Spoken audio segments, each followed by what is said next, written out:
Hello there. Today I'm here with Phil Fields from Columbus, Ohio. And I'm supposed to be like a political actor. And, well, I always see you on TV. Do you... Oh, great. Thanks, Phil. Anyway, I thought that instead of interning here for 6 weeks, as he was told to do, Phil here could listen in while I briefly talk about the court's 2010 ruling on Citizens United, the Federal Election Commission. Now, obviously, this case's ruling has made a large impact on... Yes, Phil? Sorry, it was just earlier, when you introduced me. I'm sorry for interrupting. I'm actually from Worthington, not Columbus. Thank you, Phil. This case has made quite a large impact on the recent 2012 elections. 5 of the court justices voted that it was unconstitutional to limit how much corporations and unions can spend on elections, and we saw the effects in 2012. More television, radio, and online ads than ever before. More spending. Super PACs, too? Yes, Phil. So, super PACs are political committees that are financed by individuals and groups and corporations, often anonymously. They pour their millions of dollars into these advertisements for campaigns, supporting their preferred candidate. According to the Huffington Post, in 2008, these kinds of independent groups, spent $100 million. In 2012, however, they spent $300 million. And that could really change the outcomes, huh? Yeah, actually it can, Phil. So how'd this case come about? Who's Citizens United? Well, during the 2008 election, a rather conservative organization called Citizens United produced a rather negative documentary about then-Senator Hillary Clinton.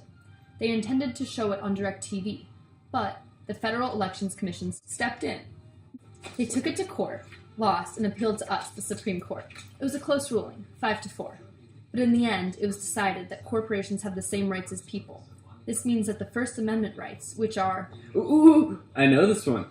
All right, Phil. Congress shall make no law respecting an establishment of religion or prohibiting the free exercise thereof or abridging the freedom of... Phil. Did you have the... Oh, never mind.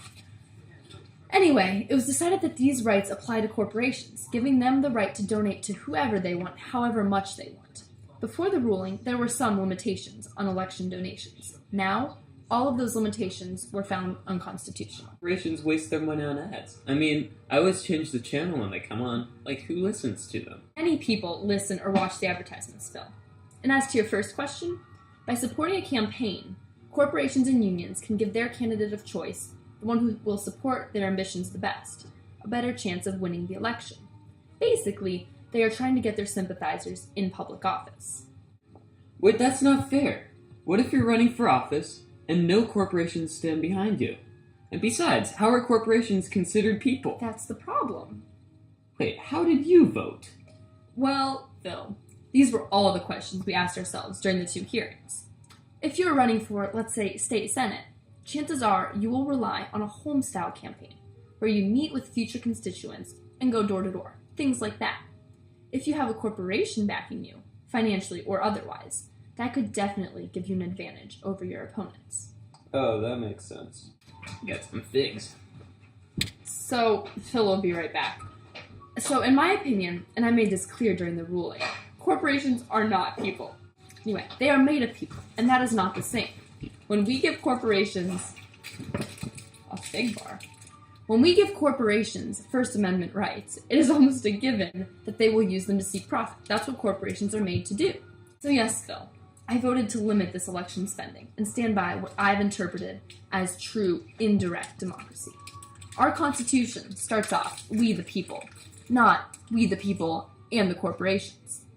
It is my impression, after working with and studying the Constitution for over 20 years, that the Founding Fathers would agree with me. Well, someone needs to do something. Is someone going to do something?